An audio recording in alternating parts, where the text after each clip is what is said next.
To start cleaning for this customer all the junk, also all the bushes, plants, and everything that is against the fence, and we're going to start fixing it later in order to get rid of the trees and everything. So basically, when you buy or if you want to rent one of these cheaper machines, you have the little ones, like the toy ones, like this one. As you can see, maybe it's 1 inch, 2 inches, or something like that. So at least in Harbor Freight, they are selling these.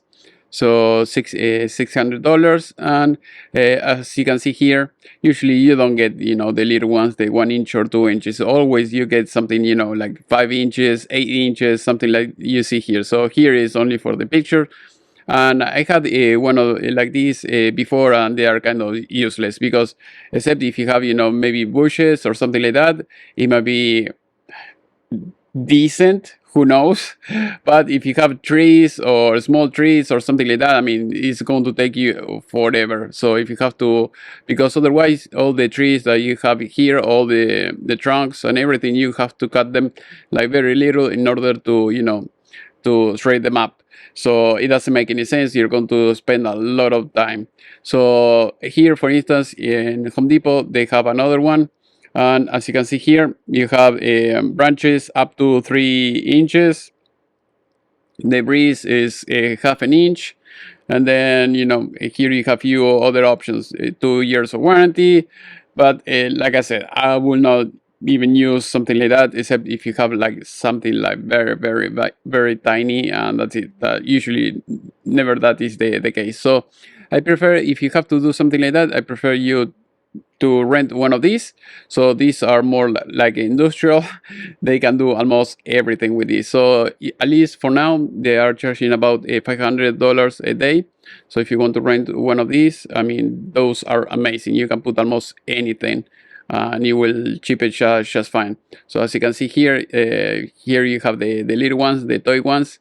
I mean, it looks nice for the picture, as you can see here, but that's it. I mean, I had experience with those, and those are a pain in the butt. And as you can see here, if you can get something like maybe like big trunks or something like that, you even have bigger ones.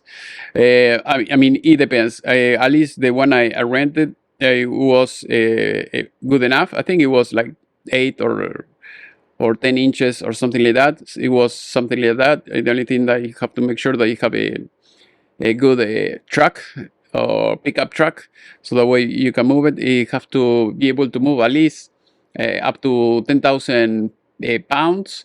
When you rent it, they say 5,000. So if you have like a minivan, like I have, it will not be enough. So 5,000 pounds or greater. Otherwise, they are not going to let you use the machine, or they're not going to rent it for you. So basically, this is what you're going to get when you, I mean, how it's going to shred all the wood and everything. So it works amazing. So basically, those are the options. So now I'm going to show you how to use it. So that way, if you have to rent one of those, they're very easy to use. Now we are going to the customer. I just rent this machine. So we're going to shred all the lumber, all the trees, and it should be fine. All right, as you can see, we have the machine. Now we have to go to the customer and start the process. Okay, so we are in the customer now. We're going to unload the machine, and we're going to start using it. Then we're going to shred everything.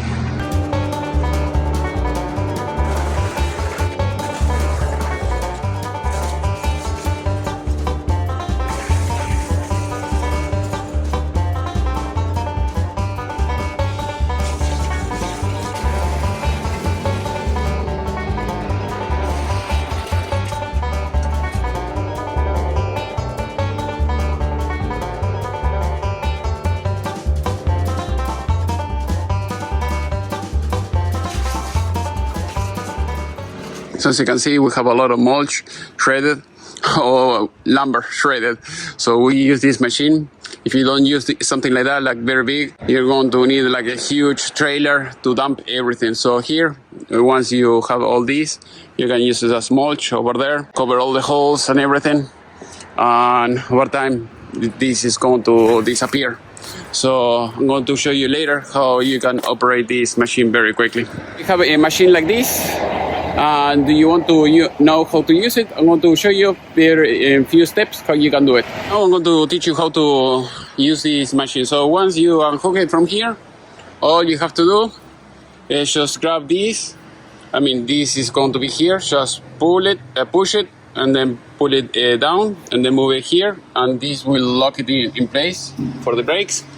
And then after that, you're going to grab this, and then you're going to push it, pull it down, and then you can move this the way that you want it. You know, move to the right or to the left or whatever. There you have the handles.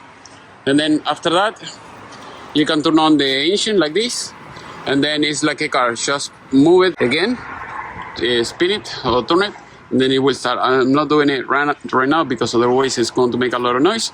Here you have the fuel gauge. Make sure that you fill it up before you return it. If you want to use big branches, medium or little branches over here. And then if you want to start the auto feeding, you push it here, or in the other side it has the same thing. So otherwise you have the manual. So that is mostly what you're going to use. And also to pull it down, here you have a handle, as you can see here. So you have to pull this down, move it, so that way you can move this down. Otherwise you're not going to be able to move it. And here you have the gasoline. You put gas there.